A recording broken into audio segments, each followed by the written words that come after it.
बरान रहमत में आप सभी को खुश आमदीद। आज बरान रहमत में सेलिब्रिटी लाउंज में हमारे साथ दो प्यारे प्यारे शाइनिंग स्टार्स मौजूद हैं।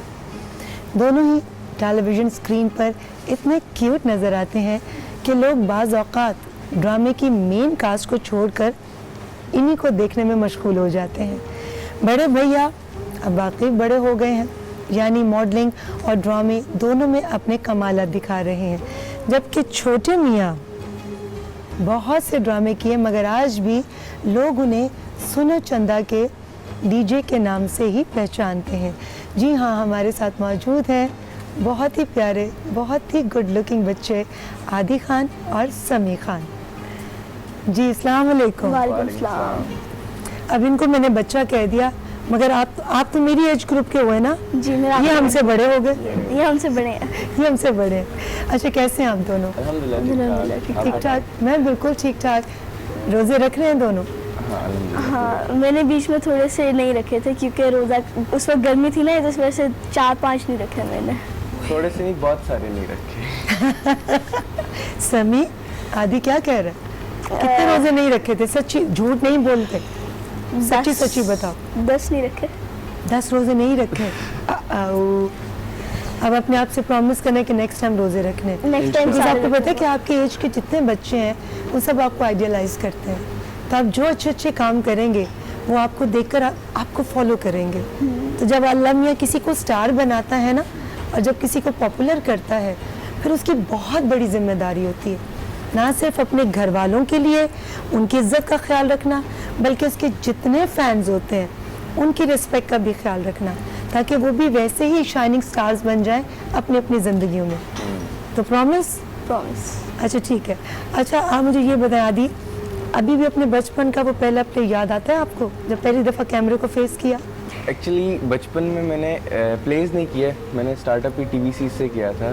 तो आई स्टिल रिमेंबर मैंने एक जैज़ का कमर्शियल किया था, और अभी भी वो मैं देखता हूँ तो मैं ऐसा लगता है यार ये मैं था। और उसके बाद अब जाहिर सी बात है, जैसे जैसे एज फैक्टर बढ़ता जाता है फिर आपके अंदर इम्प्रूवमेंट आती जाती है। कितनी एज में आपने पहला कमर्शियल किया था? वैसे तो I am working since when I was 6 months, लेकिन जब मैं होश में आया हूँ तब मुझे मतलब I guess I was 5 years old। पहला कमर्शियल कौन सा था? पैम्पर्स।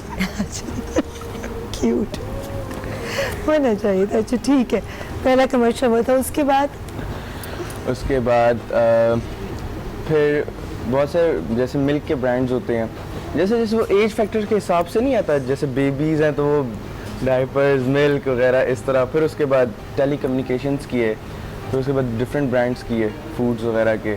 अब माशाल्लाह से ब्रांड्स भी हो रहे हैं, ड्रामास भी हो रहे हैं, सब कुछ हो रहा है। आदि तो मुश्किल ही लगता है क्योंकि एट द सेम टाइम ये आपकी ग्रोइंग एज है, इसमें तालीम पर भी उतनी तवज्जो देना और शोबिस के अंदर भी, तो आपने कैसे इन दोनों चीज़ों को बैलेंस किया?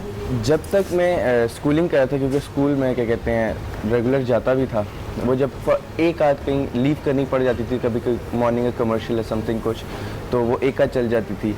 वो स्कूल टाइम तक जब तक मैं था तो थोड़ा डिफ़िकल्ट था कि मैनेज करना, सुबह स्कूल जाना, फिर दोपहर 2 बजे के बाद से ड्रामा के सेट पे पहुंचना, फिर वापस आके होमवर्क करना, उसके बाद सो जाना, फिर सुबह वही रिपीट करना सब कुछ।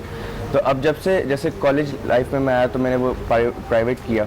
अब घर पे स्टडीज़ होती हैं, होम ट्यूशन्स वगैरह पे, तो वो थोड़ा सा सुकून है कि सुबह जाने वाली टेंशन नहीं है, मतलब काम पे जाना है, काम करके वापस आना, बस ट्यूशन लेना और पढ़ना, पे एग्ज़ाम्स देने और हो जाना है काम सारा। और आप कैसे स्टूडेंट हैं? Student honest answer. Honest student मतलब जब तक स्कूलिंग लाइफ थी 8th क्लास तक, तब तक to be very honest topper थे। अब थोड़े हो गए हल्के फुल्के, लेकिन आप फिर भी बहुत अच्छे स्टूडेंट में शुमार आपका होता है। पढ़ाई पर आपका पूरा कॉम्प्रोमाइज़ नहीं कर सकते, कॉम्प्रोमाइज़ नहीं कर सकते इसके ऊपर ना, क्योंकि ये है तो आगे है। मतलब तालीम आपको शऊर देती है, आपको कॉन्फिडेंस देती है, आपको महसूस होता है कि तालीम कितनी अहम है हमारी ज़िंदगी में। दुनिया में तो बहुत ही ज़रूरी है। अच्छा, क्या ज़्यादा ज़रूरी है, नॉलेज हासिल करना या सिर्फ इंग्लिश बोलना? नॉलेज हासिल करना। नॉलेज है तो सब कुछ है। इंग्लिश है क्या, वो तो मैं कोर्स करके भी आ जाऊँ कल, कोई पकड़ नहीं पाएगा। बड़ी ये इतनी समझदारी वाली बात है। ये बताओ कि ये जो टाइम पीरियड गुजारा है क्वारंटीन का, ये कैसा गुजरा और क्या एक्सपीरियंस रहा आपका? इसमें बस आइसोलेशन में ही रहे और कुछ भी नहीं किया। शूट्स थे नहीं, स्कूल जैसे मैं तो वैसे प्राइवेट कर रहा हूँ, इसका स्कूल तो था नहीं, ऑफ हुआ था सब कुछ। ऑनलाइन क्लासेस थी वो तो चले खैर, तो सभी स्टूडेंट्स को कह रहे थे, लेकिन उसमें यही था कि हमने जितना अपने आप को सेव कर सके हम सब ने किया है। और जो बाकी लोग अभी इस टाइम देख रहे हैं वो भी स्टिल अभी तक क्वारंटाइन के अंदर है, और अच्छी बात है, अपने आप को सेव करेंगे तो सब कुछ है आगे। अच्छा, मैं आपकी तरफ आऊँगी दोबारा। बहुत सारी चीज़ें मैंने आपसे पूछनी आदि, आपकी ड्रेसिंग के हवाले से। आपने अपनी एज ग्रुप के लोगों की तरह ना जीन्स पहनी है ना शर्ट पहनी है, बड़ा ट्रेडिशनल पाकिस्तानी लिबास पहना है। ये मैं सवाल करूँगी, मगर मैं पहले ज़रा शामिल गुफ्तगू कर लूँ, जिनकी मौजूदगी में बड़े बड़े स्टार जो हैं उनकी चमक भी जो है मांद पड़ जाती है। जी, ये क्या, इसके पीछे क्या राज है भाई? पता नहीं, बस अल्लाह की तरफ से कोई गिफ्ट है। अल्लाह की तरफ से गिफ्ट है, बट अल्लाह तो हमें सबको देता है, मगर उस गिफ्ट को इस्तेमाल करने का अल्लाह ताला ने जो ज़रिया वो तो हमारे हाथ में दिया कि अल्लाह ने बहुत सारी नेमतें दी। तो आप ऐसा कौन सा खुफिया किस्म का जादू चलाते हैं कि आपकी मौजूदगी में इतने प्यारे प्यारे बड़े बड़े स्टार्स जो हैं वो उनकी तरफ ध्यान ही नहीं जाता? बस पता नहीं, बहुत से लोग होते हैं जिनको कोई एक एक्टर पसंद आ जाए तो फिर वो उसी के पीछे रहते हैं, और ये चीज़ मुझे काफ़ी अच्छी लगती है। जब भी मैं कहीं जाता हूँ, जब भी कोई आता है कि हमें आपके साथ सेल्फी लेनी है, हमें आपकी एक्टिंग बहुत अच्छी लगती है, जब भी मैं इस तरह से लाइव जाता हूँ तो एक ही मैसेज आता है, क्यूट, आपकी एक्टिंग बहुत अच्छी है, आप मेरे फेवरेट हो। तो बस हम दिल से तो ये खुशी होती है उनके, भाई इतना फेम मिल चुका है हमें, काफ़ी अच्छी बात है। अच्छा, बड़ा भाई भी फेमस और अब आप खुद भी बहुत ज़्यादा माशाल्लाह फेमस हो। आपने कहा लोग आते हैं सेल्फीज के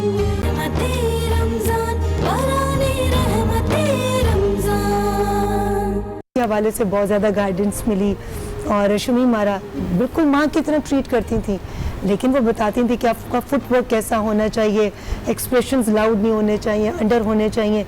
तो हर एक की अपनी अपनी कोई ना कोई स्पेशलिटी जिनसे सीखी। वैसे तो उनमें बहुत ज़्यादा सलाहियतें, लेकिन आप आइडियलाइज करते हैं। एक का नाम लो ना, सियासत नहीं करनी है आप। मैंने जो इकरा भी या नहीं, वैसे बेसिकली जो मैंने जो ज़्यादातर जिनसे सीखा है वो एहसन तालिश डायरेक्टर से ज़्यादा सीखा जी। और बाकी नादिया आपी हैं, उनसे भी मैंने बहुत सीखा है। क्या सीखा है नादिया आपी ने? जब अगर खाना कितना ज़्यादा खाना है? नहीं, वो तो मुझे पहले से आता है। क्यूट बेटा। अच्छा, ये तो पहले से आता है। तो अच्छा, इकरा ने क्या सिखाया? इकरा आपे से बहुत कुछ सीखा है, मतलब उस पूरी कास्ट से मैंने बहुत कुछ सीखा है। नहीं, मगर बताओ ना किसी की कोई अच्छी ऐसी बात जो याद रहेगी हो कि इकरा आंटी ने मुझे बताया कि बेटा जब आपने यहाँ ना यहाँ लाउड एक्सप्रेशंस नहीं देने, यहाँ आवाज़ का उतार चढ़ाव उसको बड़ा बैलेंस करके चलना है। किसी ने ऐसे टिप्स भी दिए या इतने ज़बरदस्त आप कॉन्फिडेंट और इतने टैलेंटेड के सब ने कहा बहुत परफेक्ट है भाई, कुछ भी नहीं सिखाने की ज़रूरत? नहीं, अगर परफेक्ट होता भी है तो मैं तो यही कहूँगा कि थोड़ा सा उसके अंदर मतलब कोई चीज़ें निकाल लें ताकि मैं और मोटिवेट हूँ उस चीज़ से। क्या बात है यार, मैं तो तुमसे मोटिवेट हो रही हूँ, इतनी प्यारी प्यारी बातें कर रहे हो। अच्छा, ये ट्रेनिंग अम्मी की तरफ से या खुद इतने कॉन्फिडेंट हो? खुद ही, मतलब जब भाई शूट पे जाता था तो भाई को देख देख के मतलब ये सारी चीज़ें आ गई। भाई आपके आइडियल है? एक्चुअली ये मसला ये है, सॉरी मैं बात काट रहा हूँ। मामा हमारी अपने टाइम पे मतलब बहुत पुराने मतलब 90s के एराज में या 80 के मतलब एरा सॉरी मतलब 90s में, तो मामा खुद भी एक टाइम पे मामाओं की एज का पोल नहीं खोलते। This is very bad. और पता है कई मामा से भी बड़ी होंगी, मगर चूंकि मामा पॉपुलर होंगी और मामा की एज का टाइम पीरियड किस वक्त में ऐड किया था, किस वक्त में पर्दा स्क्रीन पर आई थी, वो लोगों के सामने आ गया। अब उसके उनसे बड़ी भी जो होंगी ना, वो चूंकि पॉपुलर शायद मामा के बाद हुई हो, मगर मामा से छोटी बन के अब लोगों के सामने होंगी। नहीं, मामा अब काम नहीं कर रही, लेकिन उस टाइम की मैं बात बता रहा हूँ। मामा तब मॉडलिंग, एक्टिंग, होस्टिंग वगैरह में एक टाइम पे थी। फिर उसके बाद तो ये ट्रेनिंग घर से है? ट्रेनिंग घर से है। तो मामा आपको बहुत क्रेडिट जाता है भाई, ज़बरदस्त। अच्छा, तो मामा ने ये कॉन्फिडेंस दिया। अच्छा, ये बताओ कि जब घर आते हो आप लोग दोनों भाई, आपस में किसी बात पर नोक झोंक होती है? और कोई बहन भी है? नहीं, आप दोनों ही हो? ओह, इतना प्यार होगा ना फिर दोनों में। बहुत ज़्यादा। ये इस बहुत ज़्यादा के अंदर बहुत कुछ है। बहुत कुछ है। ये कौन ज़्यादा शरारत करता है, समी या आदि? समी भाई समी समी आप मैं- करते हो? मैं। क्या शरारत करते हो भाई को तंग करने के लिए? बस मज़ा आता है भाई को जब डांट पड़ती है तो। इन्हीं की वजह से। इसकी वजह से आपको डांट पड़ती है और उसको मज़ा आता है। भाई को डांट पड़ती है, मुझे मार पड़ती है, बराबर है सब कुछ। अच्छा ये बताओ, मामा किस दिल से मारती होंगी? आपकी तो शक्ल देखकर सारा गुस्सा ही भाग जाता होगा। कितनी क्यूट सी शक्ल है। 2-3 नहीं, दफे ऐसा तब होता नज़र है। नहीं आती शक्लें क्यूट मम्मा को। आपको भी पिटाई हुई? अच्छा आदि, मैं सवाल से पूछूंगी, हमारे इन दो बहुत ही प्यारे गेस्ट के साथ हमारी गुफ्तगू का सिलसिला जारी हम लेंगे। इस वक्त एक छोटा सा ब्रेक, आप कहीं मत जाइएगा।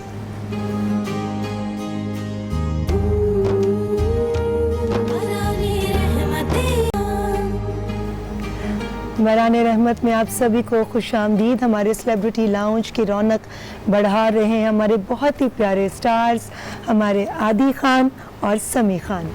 अच्छा मैं आपसे पूछूंगी आदि, जैसे मैंने ब्रेक पर जाने से पहले कहा था कि आपकी एज के जो लड़के होते हैं वो ज़्यादातर जीन्स शर्ट इस तरह की क्लोथिंग को प्रेफर करते हैं, बट आपने बहुत ही ट्रेडिशनल कपड़े पहने हुए हैं। इसकी क्या वजह? ये आपकी चॉइस या मामा की? नहीं, एक्चुअली ये मेरी अपनी खुद की चॉइस है। आजकल देखिए, जैसे मैं भी कैजुअल वेयर करता हूँ, जीन्स शर्ट टी शर्ट्स वगैरह, तो अब यहाँ पे ये वो ट्रेंड ख़त्म हो चुका है। ये जैसे हमारा शलवार कमीज़ है, ये हमारा ट्रेडिशनल ड्रेस है पाकिस्तान का। तो अब यहाँ पे क्या है, बस ये जुम्मा लड़के पहनते हैं, जुम्मा के दिन पहना और उसके बाद रख दिया, ठीक है।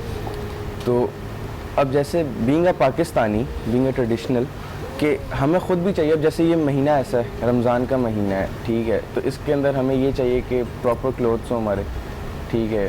और मतलब being a Pakistani, being a Muslim, हम अपने आप को ऐसे तो सामने आए कि लगे कि वाकई कोई इस पाकिस्तानी में कोई मुसलमान आ रहा है।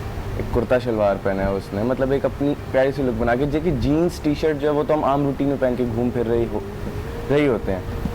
तो ये मेरी खुद का था कि मामा ने आज मुझे ये बोला था कि मामा को मैंने रात को बोला था कि मामा मेरा कुर्ता शलवार निकाल के ना रख दीजिएगा, क्योंकि बिकॉज इन्होंने सुबह शूट पे जाना था। तो मामा की कॉल है कि मैं तो चली गई, मुझे तुम्हारा कुर्ता शलवार नहीं मिला, शराफत से जीन्स टी शर्ट पहनो और निकल आओ। मेरी अब रात से मैंने कहा था कि नहीं यार, अब पहनना है तो पहनना है। एक्चुअली मेरा फेवरेट कलर जैसे ब्लैक है, तो मेरे जितने भी पजामा कुर्ता शलवार कमीज शलवार जो कुछ है वो सब ऑलमोस्ट ब्लैक में ही है। तो ये मुझे ये चाहिए था, मुझे ये वाला ड्रेस, तो वो मिल गया मुझे। मैंने फिर आयरन किया, मैं बस आ गया इधर।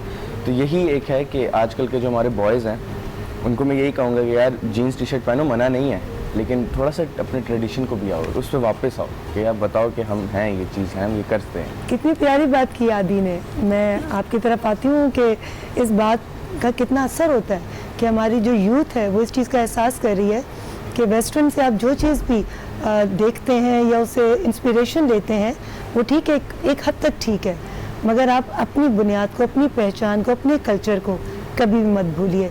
इसी में आपकी इज्जत है और इसी में आपकी बढ़ाई भी है जी।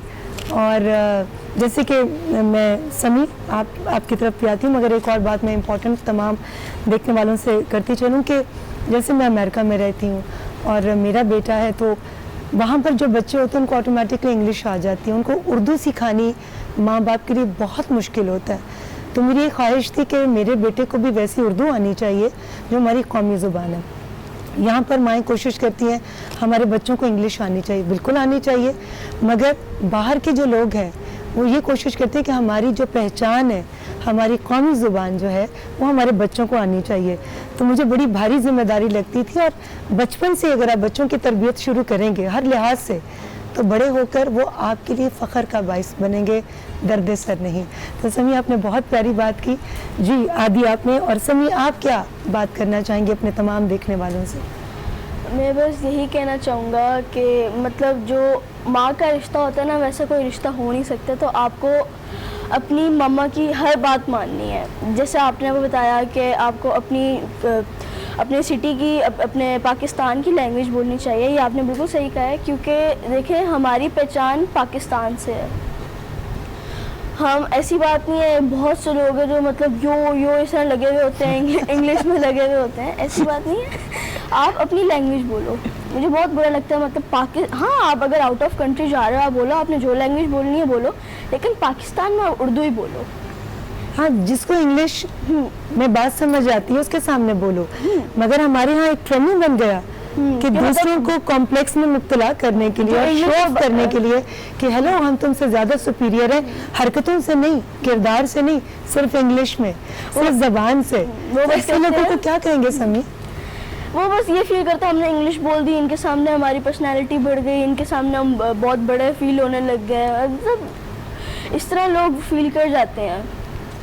इस तरह लोग फील कर जाते हैं। मगर मैं तमाम देखने वालों को बताऊं कि मेरे बेटे ने 1-2 दिन पहले मुझे एक वॉइस नोट भेजा जो मैं आपसे शेयर करना चाहती हूँ। पहले उसने मुझे अपनी जो उसकी जो बोलता फ्लो में उस तरह एक वॉइस नोट भेजा जो मैं आपसे शेयर कर रही हूँ। Mama, I love you. I miss you. You're doing a great job. Come back home soon.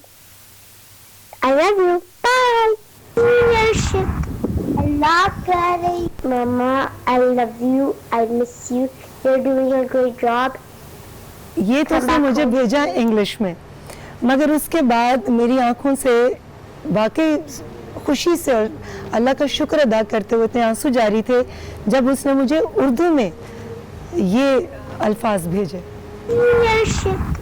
अल्लाह करे ये दुआ है मेरी अर्शिद मौला इजाज़ मेरी दुनिया में अल्लाह मनाए सल्ले मेरी दुआ है माँ कुर्बान सदके। ये अल्लाह का जितना शुक्र कि मेरे बेटे को उर्दू आ गई, और अल्लाह से यही दुआ करती हूँ कि अल्लाह मुझे एक ऐसी माँ बनने की तौफीक दे कि मैं अपने बच्चे की अच्छी तरबियत कर सकूँ, और जब वो बड़ा हो तो उसको खुशी और फ़ख्र हो कि मेरी माँ ने मुझे सही रास्ते पर चलने की जो नसीहत और वसीयत की थी वो सही थी और मुझे सही रास्ते के बारे में बताया। अल्लाह मुझे सुरखरू करे अपने ससुराल के सामने भी और अपने फैंस के सामने भी और अपने प्यारों के सामने भी। बहुत बहुत शुक्रिया आप दोनों का। आप दोनों बहुत प्यारे बच्चे हैं और आपकी वालदा पर भी बहुत फ़ख्र है कि जो शोबिज़ में रखते हुए आप बच्चों की इतनी अच्छी तरबियत कर रही हैं। तस्नीम बहुत बहुत शुक्रिया, बहुत सारी गुड विशेज़ आपके लिए। अल्लाह आपके बच्चे इसी तरह सही रास्ते पर चलकर आपके लिए फ़ख्र का बाइस बने। हम लेंगे जी इस वक्त एक ब्रेक, और ब्रेक से वापस आएंगे तो सैयद फरहान अली फारिस साहब मेरे साथ होंगे और हमारे बरान रहमत में आगाज़ होगा प्रोग्राम का पुरअज़्म पाकिस्तान।